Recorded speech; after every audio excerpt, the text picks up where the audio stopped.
my name is Aaron. I've been teaching myself guitar for 16 years, and in this video I'm going to teach you a fingerpicking song that will fast track your progress like crazy, and you're probably going to learn some chords you've never seen before. It sounds like a lullaby. You'll probably put yourself to sleep with it.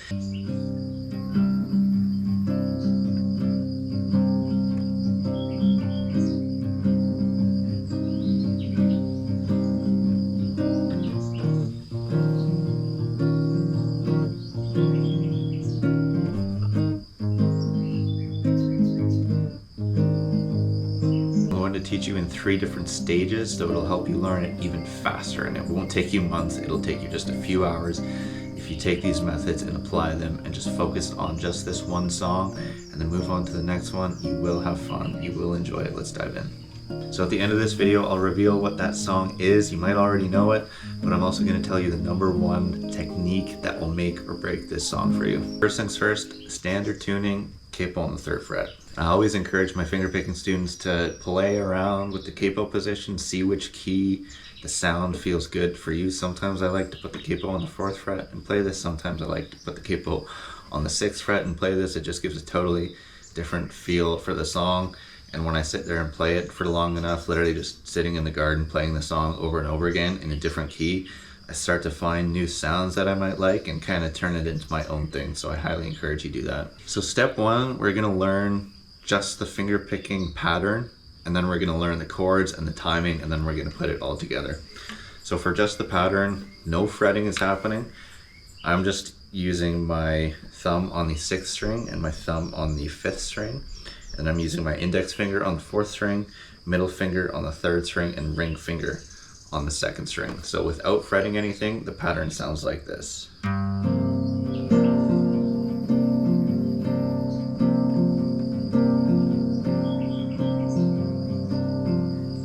And the great thing is that as long as you learn that, you can play the entire song. The only tricky thing is going to be the chord transitions, but once you get that finger picking pattern, you'll nail it. So let's start with that. So we're starting with just the 6th string, and we're going to pluck the 5th, 4th, 3rd, and 2nd all at the same time, and then we're going to pluck that 6th string again, and we're going to pluck all the 5, 4, 3, 2 again at the same time, and then we're going to hit just the 4th string, and that's with our index finger.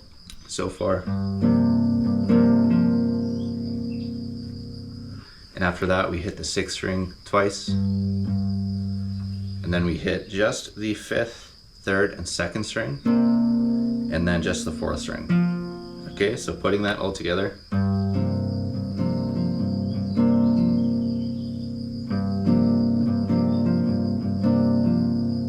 That's it. That is the entire finger picking pattern for the entire song. Get that down first and then move on. I promise you, once you get that, you'll be able to play the entire song. So again, what I recommend you do is be able to play to the tempo and the rhythm and the feel that I'm about to play without fretting anything. And I'll talk about the timing next, but see if you can just kind of match the timing and the tempo that I'm using here without fretting anything.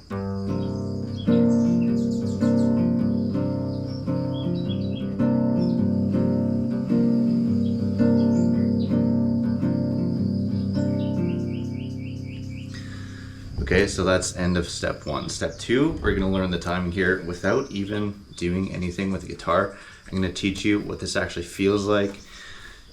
I never studied music in school, but if I did, I'm sure the music professors would hate me because I usually do not count when I'm playing guitar. Sometimes it's really useful when I'm learning something just to really understand what is actually happening there if I kind of forget what it sounds like. But if I'm being honest with you, I learn by feel, not by time. Maybe you're the same, maybe you're not, but either way, this song is really useful if you just learn the feel of it first, and I'll explain the timing next. So what we're gonna do, just use your right and left hands here, and I'm just gonna explain what this timing sounds like and just do what I'm doing. So.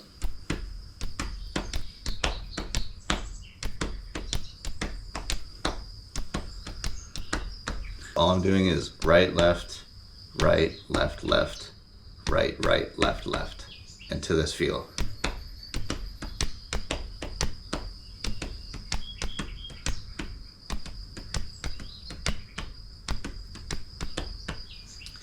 If you can get that finger picking pattern and that tempo and understand that feel and be able to feel it, you'll be able to play this song. So let's get into what that timing actually is. It's a 5/4 timing, which just means that we have 5 beats within a single bar rather than 4 beats within a single bar or a single measure.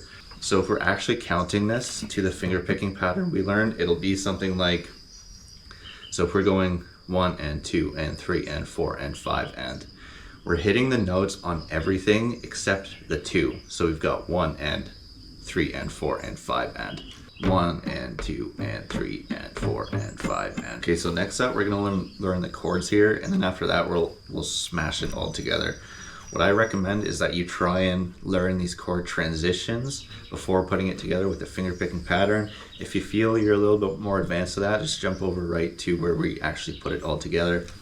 But starting off with the first chord, now I'm going to be speaking relative to the capo, which means that if we removed the capo and we're just playing down here at the bottom of the neck, I'm just going to be speaking in terms of what those chords would actually be, just for simplicity. And I will link a resource below that it'll have the tabs. I recommend you don't use the tabs if you don't need them, but I'm going to highlight what the actual chords are, not relative to the capo, but what they actually are. So the first chord we have is this A add 9, and all that is, if we took a regular A and we added that 9th note, we're just barring the 4th, 3rd, and 2nd string on that 2nd fret, and I'm grabbing that 4th fret of the 3rd string with my pinky, and we're playing the 5, 4, 3, 2 strings. So that's the first chord in this progression. The next one is an A minor add 9. So we're doing the exact same thing, but all we're gonna do is move our index finger to that 2nd string 1st fret, and then I'm gonna just have my middle finger on the 4th string 2nd fret, and my pinky stays on that 3rd string 4th fret. And that turns into a minor, because we're just taking that 3rd and making it a minor 3rd. So first get used to that chord transition, which is actually the easiest transition of the entire progression. So just really slow that down, make sure you can get that. The next chord we're hitting here is a C9 over G chord, so I won't explain the technicalities of that. I'll include that in the resource below if you want to dive into what the theory actually is on that. So all that is 6th string 3rd fret, 5th string 3rd fret, and then 3rd string 3rd fret, 2nd string 3rd fret. So it feels a little bit jumbly. So being able to fret that comfortably is more about the elbow. All I'm doing is swinging my elbow upwards a little bit just to give my hand the flexibility to hit all of those notes. So just practice those chord transitions so far. The A9, A minor 9, C9 over G. And the next one's a little bit easier. It's just a, relative to the capo, this is just a typical F chord. So there's 2 ways to do this. Either we can have a typical major bar chord using our index finger to bar the entire 1st fret, or what I like to do for this one, it's a little bit easier for me transitioning from that chord to this one, is to use my thumb. So what I do is have my thumb on the 6th string 1st fret, and then ring finger 3rd fret 5th string, and then I'm fretting the 4th string 3rd fret with my pinky, 3rd string 2nd fret with my middle finger, 2nd string 1st fret with my index finger. So all those chord transitions so far.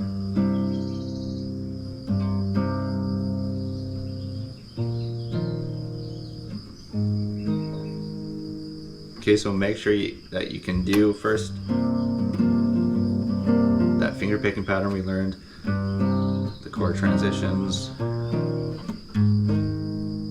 So those chords together really make this sound like a lullaby, but it's more about the finger picking pattern that's combined with those chords and kind of the bounciness of it. That really is what makes this such a beautiful, relaxing song.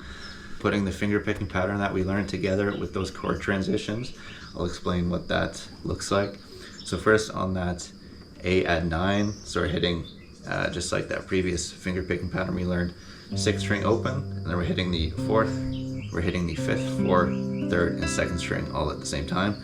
So 6 open, all 4 chords, 6 open again, all 4 chords again, then just the 4th string, which is on the 2nd fret, and then the 6th string open twice, and then just the 5th, 3rd, and 2nd string at the same time, and then just the 4th string. So that all together.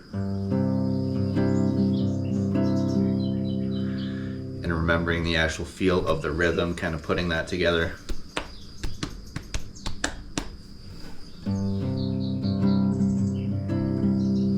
Okay, so step 3 is putting everything we've learned together so far, the finger picking pattern that you already learned, the chord transitions that you know, and the feel that you know. So all we're gonna do is combine those. You already know the finger picking pattern, nothing changes there. You already know the chords and which frets they're on, nothing changes there. So we're just putting those together. So I'm gonna play this really slow. The tabs are below if you wanna check those out. Again, I recommend that you don't, just go back to that finger picking pattern if you need to, and try and play along with this to the feel, to the rhythm, and have fun. So very slowly, and you might hear me tapping my foot. This is really helpful for me in playing this song, and it might be helpful for you as well to understand where I'm actually landing those notes. And remember, again, we're counting 5, 4, so it goes 1, 1 and 2 and 3 and 4 and 5 and 1 and 2 and 3 and 4 and 5 and. So just keep that in mind when you're hearing the foot tap and trying to count it yourself. But again, my number one recommendation for understanding this timing is just really understanding and feeling what that tempo is rather than trying to count it out.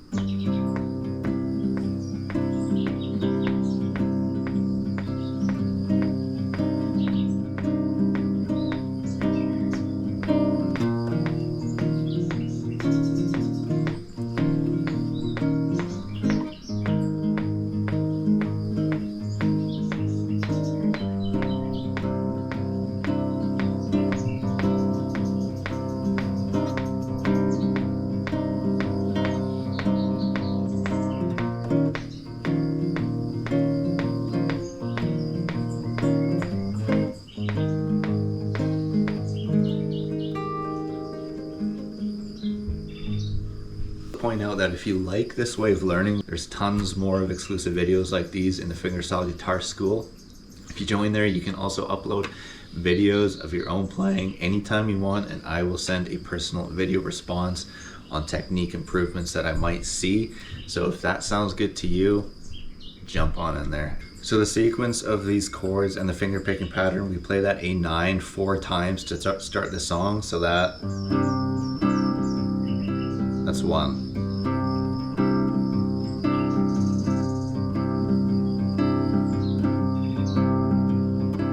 And we play the A9 minor twice.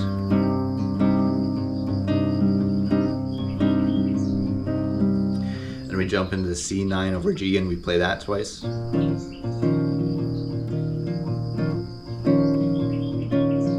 we go into the F chord and we play that twice. And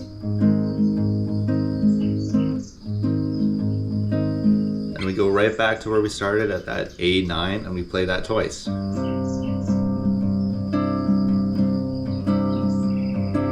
then back to that A9 minor and play that twice. And then every chord over that is just played twice. So again, if you're struggling with this, just go back to that finger picking pattern and then go back to those chord transitions. Make sure you can do those comfortably and then put them together once you understand the feel as well.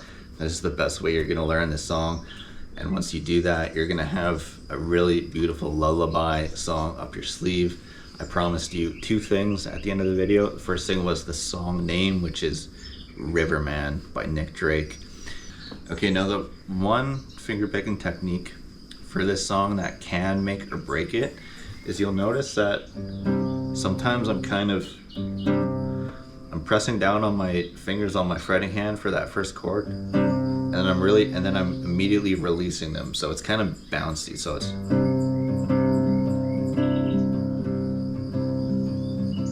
and I only do that on the first measure of each chord transition.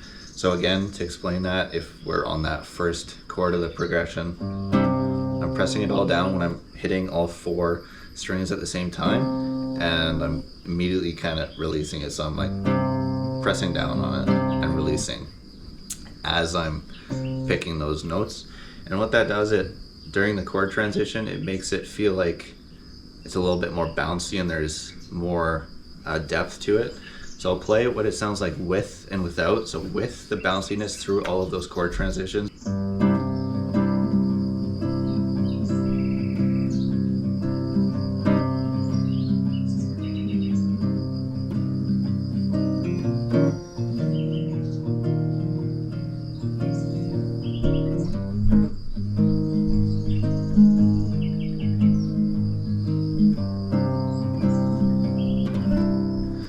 So as you can kind of see, it gives a little bit of separation from one chord to the other. It really highlights and accentuates the chord transition itself. For me, it does that especially so when we're going from that A9 to the A minor 9, because that,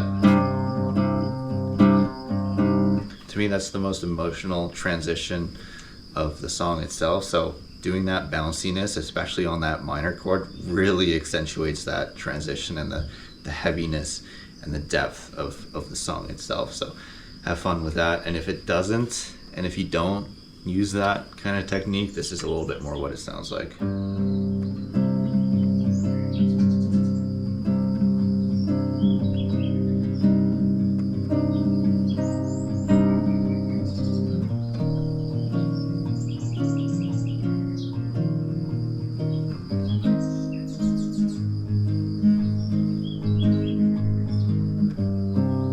So as you can see, it's a little bit more monotone, a little bit more flat without that bounciness to it. If you listen back to this song, you'll hear that he does that at certain points of his playing. Sometimes he does use it, sometimes he doesn't. Sometimes he changes it from the first measure in the transition to the second measure of the transition. Now, if this song felt like it might have been a little bit too difficult for you, you might like the video. I'm going to link right here. It's another extremely beautiful fingerpicking song. It's something that really brings out and activates all of your fingerpicking fingers if you've never learned a fingerpicking song before. It was one of the first songs I learned on acoustic guitar, and I highly recommend you go check that out if you haven't already, and I will see you around.